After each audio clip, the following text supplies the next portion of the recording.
Question number 6. Which accent pronounces there as there? This person spelt it T-H-E-E.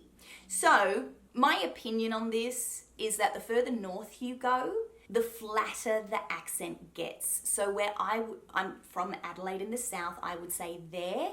But the further north you go, it kind of flattens out a bit and it becomes there, yeah. Just put that sound right up into your nose and you'll achieve the sound. So this is still an Australian accent, of course, but rather than saying there or there, which is really more a bit of a Sydney thing, I think, there's really subtle differences between the major cities. I actually don't think that the dialects between the states of Australia vary as much as people might think. It's really different to the US or different parts of the UK or even just England as a single country. I really think that the differences in the dialects and how strong the accent might be is more to do with if you live in the city or if you live further out in more of a rural area. So the further out of the major cities that you travel, the thicker the accent will get. Observation that I've made. Like I said, there are subtle differences between the states, but I think that it's really more about that. Number 7 is a really interesting question, and it's to do with passports. The question is, since America forbids to have double citizenship, but you're living in the US and married to an American, what happens to your Australian passport and your Australian citizenship? So the answer to that is that the United States actually doesn't forbid dual citizenship. It is very, very dependent on which country you are already a citizen of. So this is something that a lot of people don't really think about when they travel, and it's referred to as passport privilege.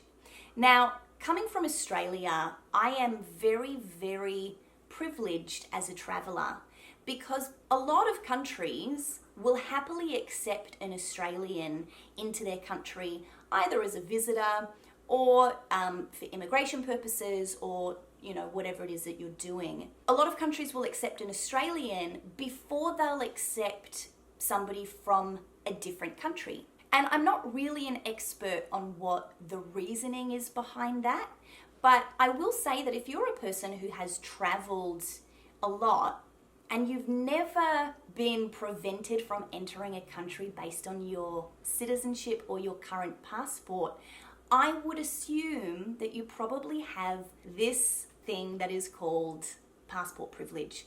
It just means that we're a little bit more free to travel than people who originate from different countries, from certain countries or from other countries. So do think about that when you travel. If you're someone who likes to travel a lot and you've never had a problem, it's a very, very fortunate place to be in, and we really should be grateful for it. So to this person who is asking about the United States with the assumption that they forbid dual citizenship, I would say that probably the country that you are from is not tightly allied with the United States, and so perhaps they just don't accept dual citizenship from your country. So I'm sorry about that. That really sucks if you are looking to immigrate to the US. Again, I'm not an expert on this, but I do believe it has a lot to do with political allies. So basically, the reason that the US and Australia allow dual citizenships between them is because, according to history, Australia and the US have always fought on the same side if there has been a world war. So that's really the basis of it. They don't want to allow someone to have a dual citizenship with two countries who might be on opposing sides in a war. Something interesting to think about. So I hope that answers your question. Number 8 is a question about British accents and Australian accents. So this person says, I thought that English and Australian accents were the same. But still, when I hear both of them without asking their accent, I am confused which is which. Can you give me some differences between the two accents? So I do plan to do a more detailed video on this at a later date, but the most obvious difference between the accents is really the letter T. So if you were talking about received pronunciation British, they tend to pronounce their T's a little bit more, right? Whereas Australians, generally, if it's a general Australian accent, they tend to not pronounce their T's so much, and it becomes just a little bit of a messier way of speaking. Another thing to keep an eye out for is that, generally speaking, if a British person is not going to pronounce their T's, they will stop the sound in their throat. For example, the word what, a British person might say what. The sound is stopping here.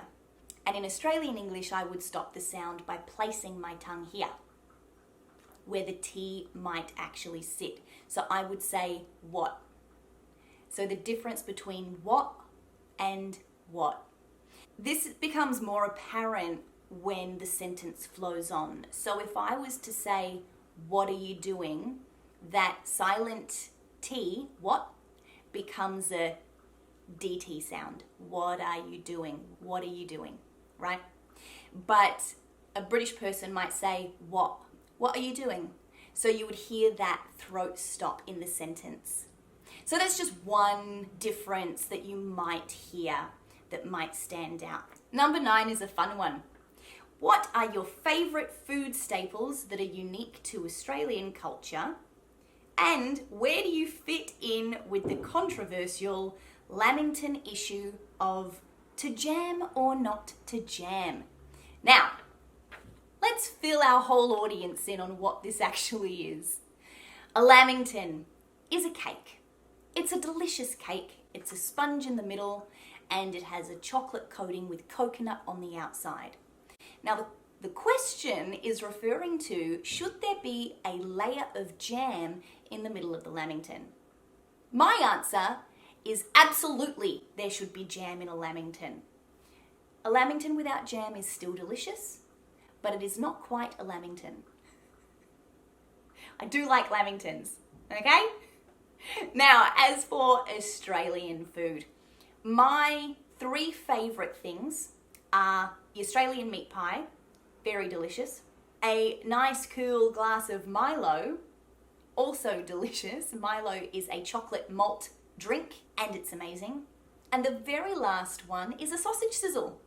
So I love, when Australians barbecue, we often put sausages on the barbie. They are called snags. That is the Australian slang term for them. And a sausage sizzle is basically when you cook up your snags, you pop a snag in the middle of a piece of bread and you put tomato sauce on it, and it's delicious. And it's one of the things I miss most about Australia, because you can pick up a sausage sizzle when you go to the local Bunnings hardware store. I don't know why. It's just a thing. But it's delicious. Australian food. I do enjoy it. Okay, the final question of the day, number 10. Where exactly are all the dangerous creatures in Australia so I don't end up somewhere being a victim of a 10-foot jumping spider? Look, there are dangerous creatures everywhere you go. If you go to Australia, and I do suggest you do if you have the opportunity, there are less dangers from wildlife if you stick to the city. If you leave the city, I would say just really read the signs and listen to them. So if you are at a beach and it says don't swim because of sharks, don't go in the water. If you're in the north and it says don't swim because there's crocodiles, still don't go in the water. And if you are anywhere in the country and you're walking through a bush or a scrub area where there's a lot of leaves and things on the ground, if it's a hot day, stamp your feet a little bit and make sure you're talking nice and loud to scare away the snakes. Generally speaking, they'll just leave you alone. They're fine.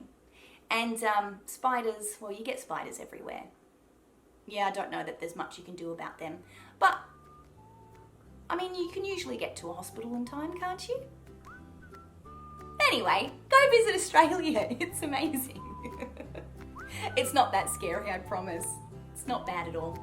Okay? This has been a fun one for me, you guys. So thank you so much for your questions. I hope that these answers helped you and perhaps answered some of your questions that you had too.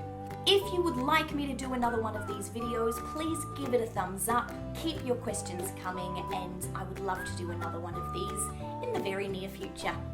Thanks for watching. I'll see you next time. Bye!